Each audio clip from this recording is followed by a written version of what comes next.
Bismillahirrahmanirrahim. Assalamualaikum warahmatullahi wabarakatuh. Alhamdulillahirabbil alamin. Allahumma shalli ala sayyidina Muhammad wa ala ali sayyidina Muhammad. Rabbi shrah li sadri wa yassir li amri wahlul 'uqdatam min lisani yafqahu qawli. Selamat berjumpa kembali para siswa sekalian.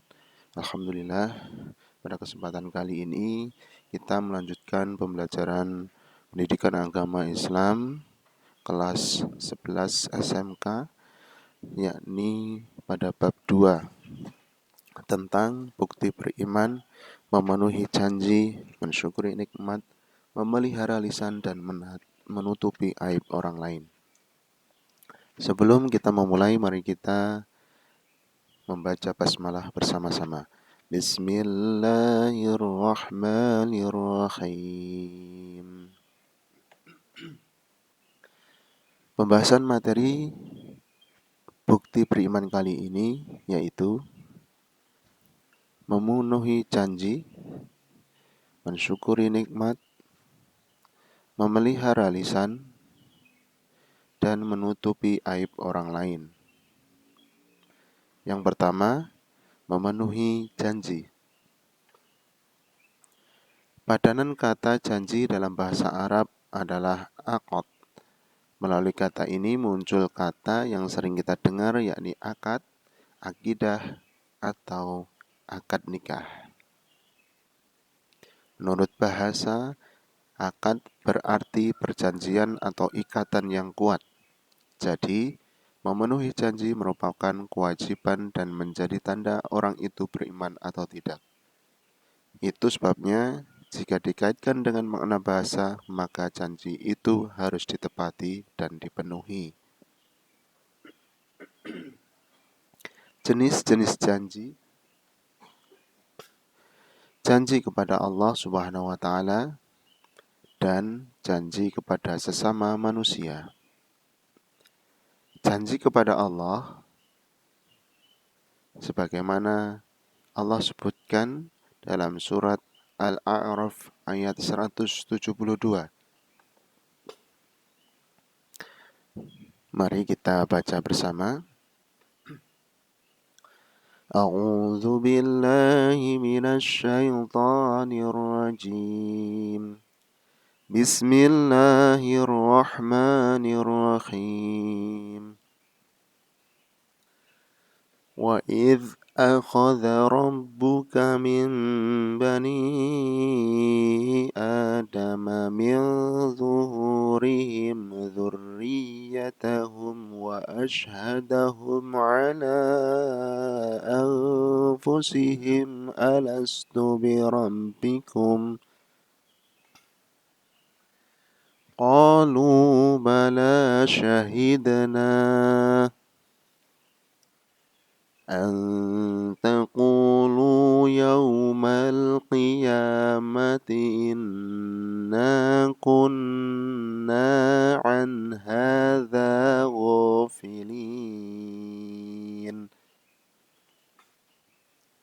Yang artinya, dan ingatlah ketika Tuhanmu mengeluarkan dari sulbi, tulang belakang, anak cucu Adam, keturunan mereka, dan Allah mengambil kesaksian terhadap roh mereka seraya berfirman, bukankah aku ini Tuhanmu?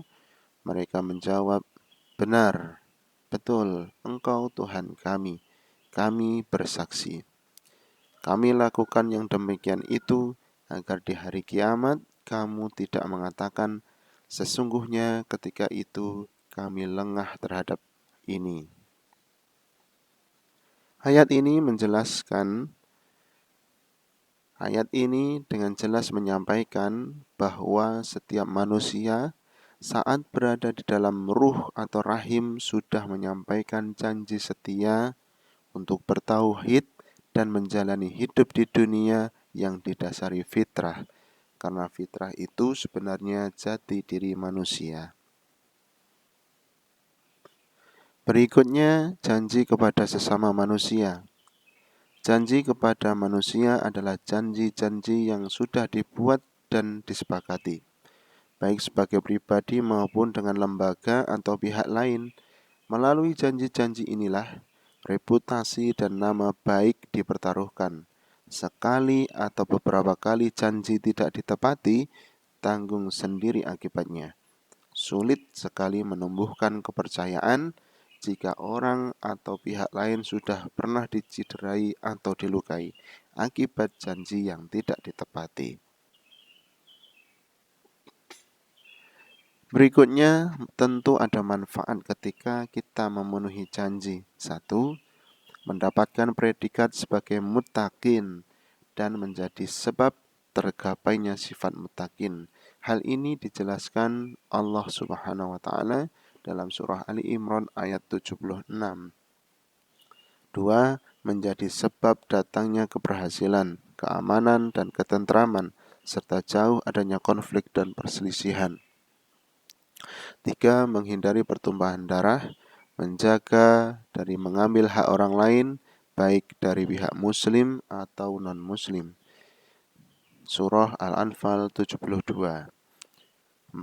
Dapat menghapus kesalahan dan menjadi sebab dimasukkan ke dalam surga. Allah menjelaskannya di dalam surah Al-Baqarah ayat 40 dan Al-Maidah ayat 12. Berikutnya kita membahas poin 2, yaitu mensyukuri nikmat. Syukur menurut bahasa berarti membuka atau menampakkan. Lawan dari syukur adalah kufur, yang berarti menutup dan menyembunyikan. Adapun nikmat menurut bahasa adalah pemberian, anugerah, kebaikan, dan kesenangan yang diberikan manusia, baik berupa rezeki, harta, keluarga, maupun yang lain. Mensyukuri nikmat adalah berterima kasih kepada Allah Subhanahu wa taala atas segala nikmat yang telah dianugerahkan kepada kita. Caranya adalah dengan menggunakan segala nikmat tersebut sesuai dengan tujuan nikmat itu diberikan. Perwujudan syukur yang pertama, pribadi yang bersyukur kepada Allah Subhanahu wa taala ditandai dengan kepuasan hati atas segala nikmat yang diterima. Dilanjutkan dengan lisan yang selalu mengucapkan syukur, misalnya banyak-banyak mengucapkan hamdalah. Kemudian nikmat tersebut diwujudkan dan difungsikan oleh anggota tubuhnya dalam ketaatan hanya kepada Allah Subhanahu wa taala. Jadi ketika kita bersyukur atas nikmat Allah, tidak cukup rasanya hanya dengan berpuas hati.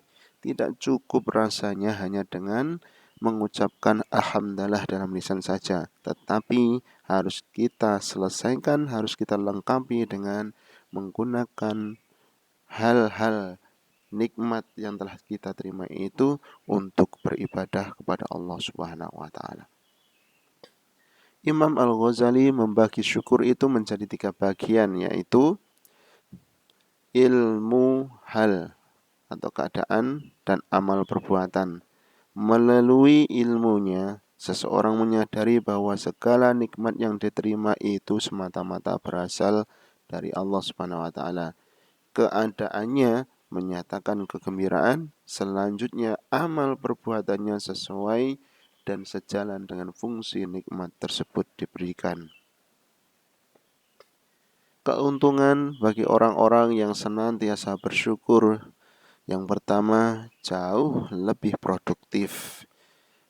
Hidupnya selalu menghasilkan karya-karya, lebih efektif hidupnya. 2, lebih bahagia dan optimis.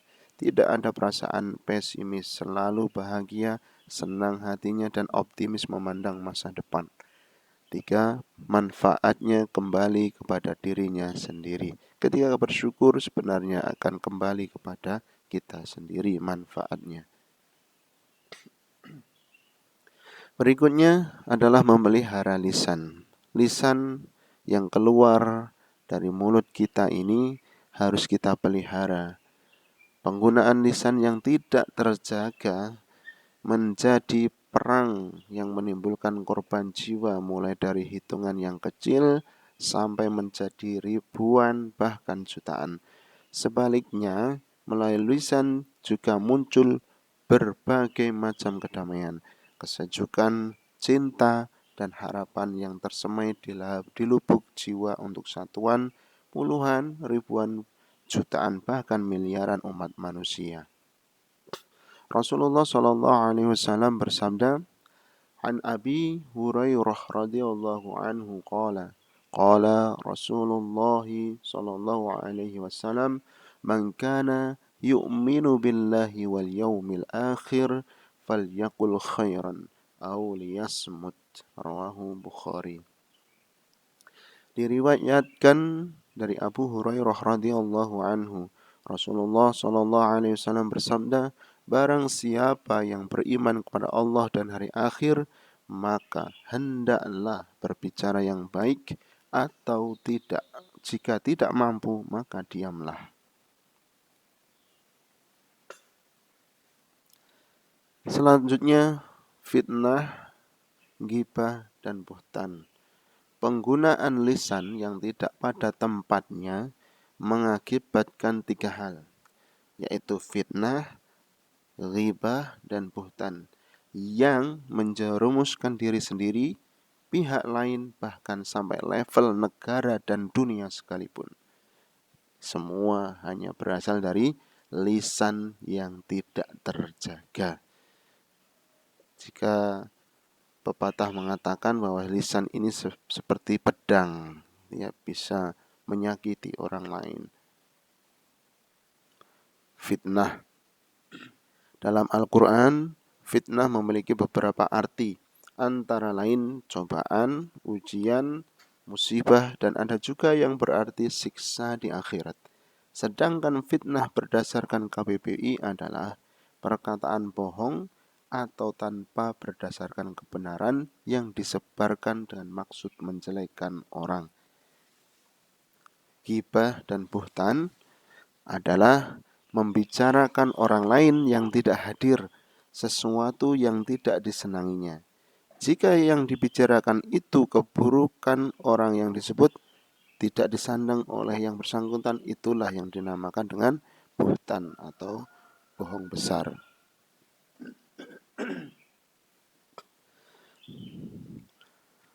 Rasulullah Shallallahu Alaihi Wasallam bersabda dalam hadis riwayat Muslim yang artinya diriwayatkan dari Abu Hurairah radhiyallahu an, sesungguhnya Rasulullah Shallallahu Alaihi Wasallam bersabda, tahukah kalian apa itu ghibah?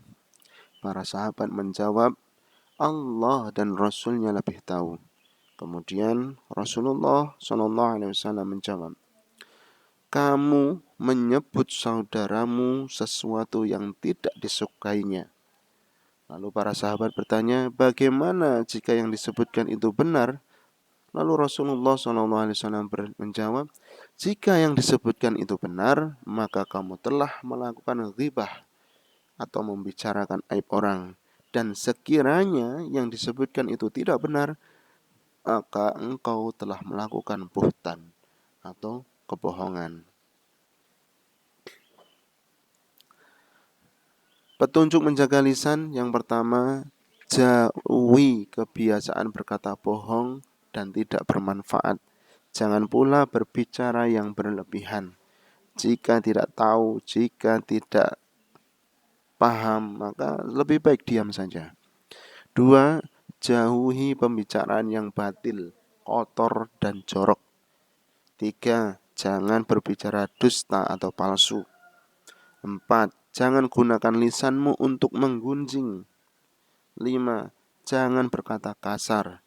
Jauhi pula melakukan celaan dan melaknat orang lain. 6. Jangan mengadu domba dan jangan pula mudah marah. 7. Jawablah panggilan orang tua dengan sopan dan santun, serta jauhi banyak-banyak hal tentang berbantah-bantahan. Yang keempat adalah menutupi aib orang lain. Aib itu celah, cacat, nista, noda, perilaku hina, atau ada juga bermakna kiasan, yaitu arang di muka. begitu beratnya keburukan akibat aib yang dibuka. Maka siapapun jika mengetahui aib, maka hendaklah menutupi dan menyimpan rapat-rapat aib tersebut. Jangan sampai malah disebar ke khalayak ramai. Tidak ada satupun manusia yang ingin aibnya dibuka. Aib adalah keburukan yang bersifat rahasia. Disebabkan sifatnya yang rahasia, biasanya hanya diketahui oleh yang bersangkutan atau beberapa orang tertentu. Ada beberapa macam aib. Yang pertama adalah aib zahir.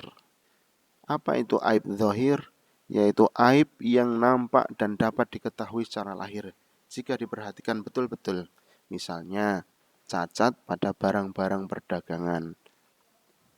Yang kedua adalah aib tersembunyi, yaitu aib yang tidak nampak karena disembunyikan, tidak terlihat meski sudah diperhatikan betul-betul. Kemudian, bagaimana dengan aib dan medsos? Di zaman sekarang ini banyak sekali medsos yang ada di internet dan kita bebas menggunakannya. Namun, hati-hati dalam penggunaan medsos, seringkali kita terjatuh pada membicarakan aib orang lain. Di antara penyalahgunaan teknologi adalah orang begitu mudah membuka aib orang lain. Saat ini, orang begitu mudah tumbang nama baiknya dan martabatnya dari penyalahgunaan media sosial seperti dari WhatsApp, Twitter, Instagram maupun Facebook dan lainnya, Telegram bahkan blog. Aib itu harus ditutupi. Jangan mudah menggerakkan jari yang dikaitkan dengan medsos. Teliti dan selektiflah dalam menerima informasi. Jika itu benar, silahkan di-share. Sebaliknya jika tidak benar, maka jangan di-share. Maka ini menandakan kecerdasan dan keimanan kita bahwa penggunaan segala sesuatu teknologi yang ada di hadapan kita ini harus kita gunakan secara bijak dan tentu lebih kita gunakan dengan prioritas kebermanfaatan. Rasulullah SAW bersabda yang artinya dari Abu Hurairah radhiyallahu anhu berkata, Rasulullah SAW bersabda, barang siapa menutupi aib saudaranya di dunia, maka Allah akan menutupi aibnya di dunia dan di akhirat. Maka saudara-saudaraku, para siswa sekalian, jangan mengumbar aib orang lain. Ketika kita mengetahui kejelekan dan keburukan saudara-saudara muslim kita yang lainnya, jangan diumbar, jangan diceritakan, tutupilah. Maka insya Allah aib kita pun akan ditutupi oleh Allah dan di dunia dan di akhirat. Tentu aib kita juga tidak ingin diketahui orang lain. Maka jika demikian, kita tidak ingin aib kita diketahui oleh orang lain, maka jangan menyebarluaskan aib orang-orang yang ada di sekitar kita. Alhamdulillah, selesai untuk pembahasan bab ini. Selanjutnya silahkan untuk mengikuti instruksi dan arahan dari guru kalian di kelas. Untuk menambah pemahaman, silahkan para siswa bisa membaca dengan teliti, belajar secara mandiri bab 2 ini di buku paket. Mudah-mudahan bermanfaat. Subhanakallahumma wa bihamdika asyhadu an la ilaha illa anta astaghfiruka wa atubu ilaik. Assalamualaikum warahmatullahi wabarakatuh.